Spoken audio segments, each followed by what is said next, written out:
Hello viewers, আসসালামু আলাইকুম রহমতুল্লাহি ওবারাকাতুহ। কেমন আছেন সবাই? আশা করি সবাই ভালো আছেন। সবাইকে ভিকেল স্টুডিওতে স্বাগতম আজকের ভিডিওটি দেখার জন্য। দেশের মাটিতে দ্বিতীয়বারের মতো স্ক্যানিয়া স্লিপার নামাতে যাচ্ছে শ্যামলী এনা ট্রাভেলস। স্ক্যানিয়া K360 আইবি মডেলের চেসিসের উপর স্লিপার বাসটি তৈরি করা হচ্ছে।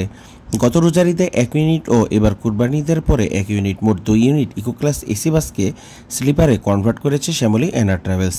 বাস দুটির কাজ করেছে এসি বাস তৈরির অন্যতম সফল ও স্বনামধন্য বডি তৈরিকারক প্রতিষ্ঠান জুয়েল ইঞ্জিনিয়ারিং ওয়ার্কশপ।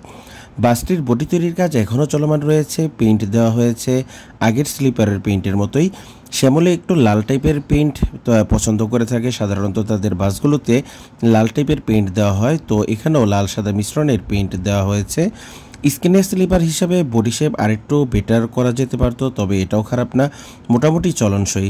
বাসটির ইন্টেরিয়রের কাজও প্রায় শেষের দিকে। স্ক্যানিয়া স্লিপার বাস বর্তমান বাংলাদেশের সবচেয়ে দামি স্লিপার বলেই গণ্য হতে পারে, আর কমফোর্টের দিক থেকেও অন্যান্য স্লিপার বাসগুলোর চেয়ে অনেকটা এগিয়ে থাকবে।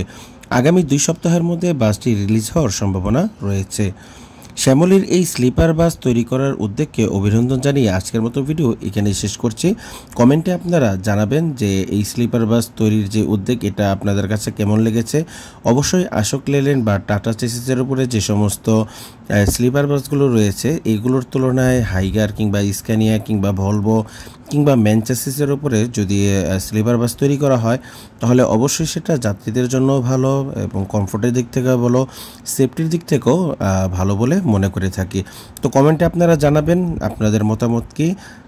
আজকের মতো ভিডিও এখানে শেষ করতে যাচ্ছি। সবাই ভালো থাকুন, সুস্থ থাকুন, আমাদের ভিডিওগুলো দেখতে থাকুন, লাইক দিন, শেয়ার দিন এবং কমেন্টে অবশ্যই আপনারা আপনাদের মতামত জানাতে ভুলবেন না।